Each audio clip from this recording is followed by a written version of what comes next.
Donald Trump broke down his foreign policy vision for us this week in his State of the Union address.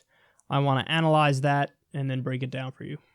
As we rebuild America's strength and confidence at home, we are also restoring our strength and standing abroad.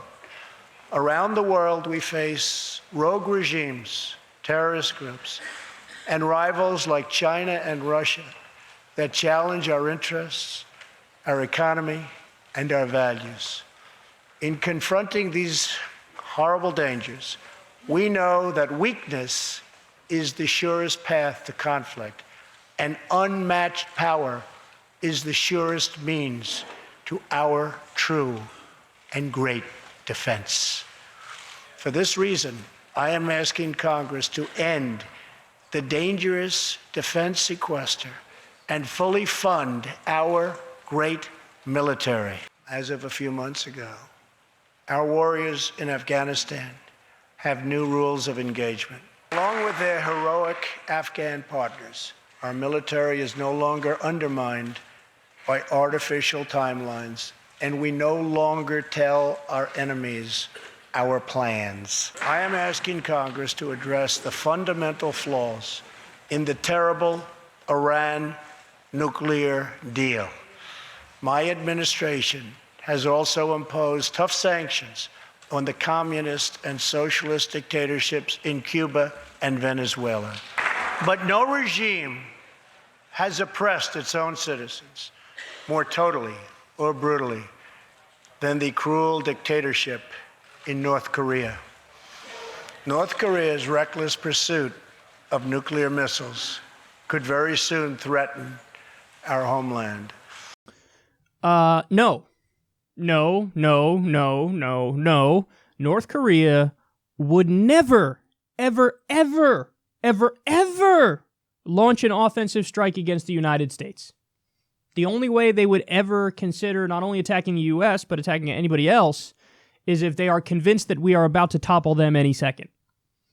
Now, how do we know this? Well, they are a tremendously poor country. I mean, they can't even keep the lights on at night. They are massively underdeveloped. They know they are no match for the most powerful military the world has ever created, ever. And in fact, you might say, well, Kyle, this is your hippy-dippy, far left pinko side coming out here. But no, that's not true. Our own generals have admitted internally, well, obviously they're not a threat to us. No, they're not a threat to us at all. We're a threat to them. Now, that doesn't mean that Kim Jong-un is not a fucking menace and an authoritarian lunatic and a maniac and a vicious monster against his own people. He is. He's all those things against his own people.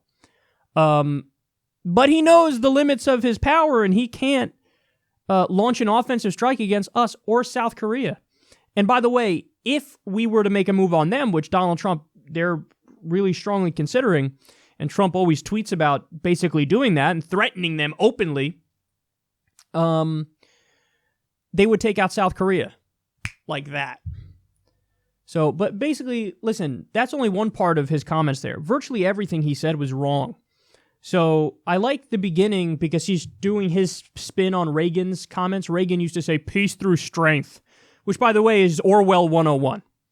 Peace through strength means what exactly? Peace through strength means we're going to have peace by doing endless war. As George Carlin brilliantly said, that's like fucking for virginity. That's what that is. Yeah, I'm fucking for virginity. That doesn't make sense. What do you mean? If you're fucking, you're not a virgin. That doesn't make any sense. Right. Well, if you're at war endlessly, you're not at peace. What are you talking about? Peace through strength. It makes no sense. It's a giant contradiction. That's what Reagan said. Trump's twist on that is peace through unmatched power. Again, that's another way of saying peace through war. We're going to keep fighting endless war, and we're going to pretend like that's peace. Sure ain't peace for the people living under U.S. drones. 90% of drone strikes kill the wrong people, kill innocent people. Trump increased drone strikes 432% over Obama. And Obama, it's not like he wasn't droning a lot. He was. He increased drone strikes over George W. Bush. We're bombing 8 different countries right now. You know how many of those countries are planning an imminent attack against us? None. So we're the aggressor. We're the ones who are doing the offensive strike. Illegal under international law, too, by the way. So the law and order president is like, no, law and order does not apply to us. I get to do whatever I want. Nobody else gets to do it. Imagine for a second, this is how you know peace through strength is the dumbest fucking thing you've ever heard. Imagine any other country said, we're going to do that now. We're going to do peace through... Imagine Iran says, we're going to do peace through strength. We're going to invade our neighbors and shit. We'd be like, okay, that's aggression. You're the offensive menace. But when we do peace through strength, it's totally fine. What? Listen, the law is supposed to apply to everybody across the board. I don't know if you understand that. So what you'll notice is baked into the cake of the way any establishment politician talks, Democrat or Republican, they will grandfather in that the law doesn't apply to us in everything they say. Like, no, it doesn't apply to us. It applies to every other country, not us. So that's baked into the cake of how they talk, which is something I massively disagree with.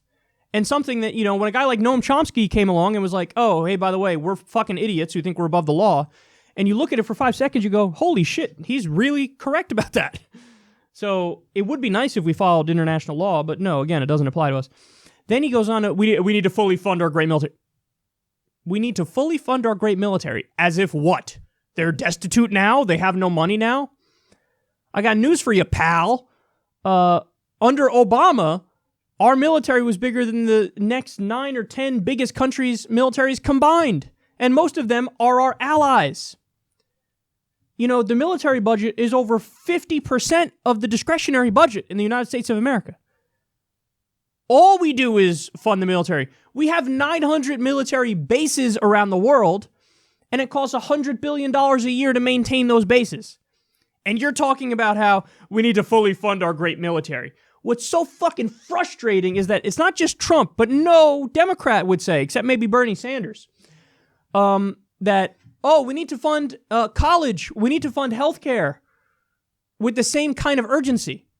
They never talk about healthcare or college with the same kind of urgency that they talk about funding the military.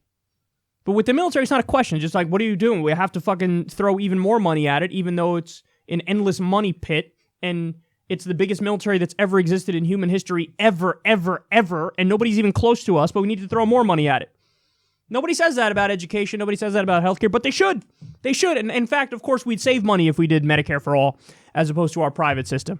So it's like, we need to throw more money at it. But it's actually not true. You'd have to throw less money at it, and you could cover everybody, and you get better outcomes. And then he also talks about ending the rules of engagement in Afghanistan. Well, that's wonderful. Again, we'd ignore international law already, but that just takes it a step further. So don't worry about any of it. He did the same thing in Niger. First of all, why randomly we're bombing Niger now too? Yeah, randomly when they're like, yeah, we're going to go in Niger also, fuck it. And they're like, but rules of engagement don't matter there. So we already ignore international law and skirt regulations all the fucking time. We've covered endless reports on drone strikes as to how they bend everything. But now they're just saying we're not even going to pretend anymore. Fuck it. And also he hinted to staying permanently in Afghanistan. Donald Trump used to say endlessly, why are we in Afghanistan? Why are we wasting money? This is unnecessary. Let's rebuild our own country. Why are we rebuilding Kabul or fucking Kandahar when Detroit is in dire straits? Now, totally flipped. Totally flipped. Yeah, just stay there permanently. Why not? Why not? Because our infrastructure gets a grade of D+. Because the whole reason we went in the first place to Afghanistan was to kill Osama bin Laden, and he's been dead for years now. So that's it. Wrap it up. Come home. Why are we in Iraq? The reason you went to Iraq, you said it was to kill Saddam Hussein. Mission accomplished. Come home. Perhaps these aren't the real reasons why we're there. Perhaps it has more to do with the deep state and their corporate alliances, and it has to do more with U.S. imperialism and natural resources. Perhaps we care about the minerals in Afghanistan and the oil in Iraq and the opium as well in other places in the Middle East. Perhaps we care about the global chessboard and maintaining power and control. Perhaps that's what this comes down to, but you're not allowed to say that, of course. And then the final two parts here, he spoke about ending the Iran nuke deal. Dumbest thing ever. That makes it more likely they get a nuclear weapon, not less likely. It makes it more likely they get a nuclear weapon. So through their belligerence and arrogance and stupidity, they're going to make it more likely Iran gets a nuclear weapon. But furthermore, we already know they want to do regime change in North Korea and Iran. That's what they want to do. So they're mucking up any bullshit argument they could come up with to try to give us an excuse to go in. I mean, people don't bring this up. Nobody brings this up. Not any of the Democrats, not the media at all. The U.S. first violated the Iran nuclear deal. We did that. We violated it first. But then whenever Iran responds in kind, everybody goes, they're violating the Iran nuclear deal. What? They responded. It was tit for tat. We did it first and they followed. So, but now we're at a point where they're just open about, we're going to get rid of the Iran nuclear deal, make the world a much less stable place in the process. And then finally, he spoke about the dictatorships in Venezuela and Cuba. The dictatorships, terrible. We're against dictatorships. Of course, the only problem with that is the United States supports, arms, and props up 73% of the world's dictatorships. Isn't that amazing? He scornfully speaks about Venezuela and Cuba. Weird, he didn't say anything about Saudi Arabia. A much more repressive government than Cuba. Not saying Cuba's good, I'm saying Saudi Arabia, much more repressive. But no, bring up dictatorships. We're against dictatorships. We're for freedom. Is that why you prop up 73% of the world's dictatorships right now? Listen, the whole point is your government is lying to you. They're lying. They don't care about human rights. They don't care about freedom. They don't care about justice. They don't care about democracy. They care about U.S. imperialism, our power, our control, our ability to access and take natural resources around the world, which is why we are in bed with 73% of the world's dictatorships, as they lie to you and pretend like they're against dictatorships and reference some of the few ones that are not under our thumb. That's what's really going on here. And everything about Donald Trump's foreign policy vision is the opposite of his occasional non-interventionist rhetoric on the campaign trail. That's what everybody needs to understand. For the few non-interventionist things he said, those are dead and gone. He's now full neocon, no question about it. All of his policies prove it, and all of his comments here prove it.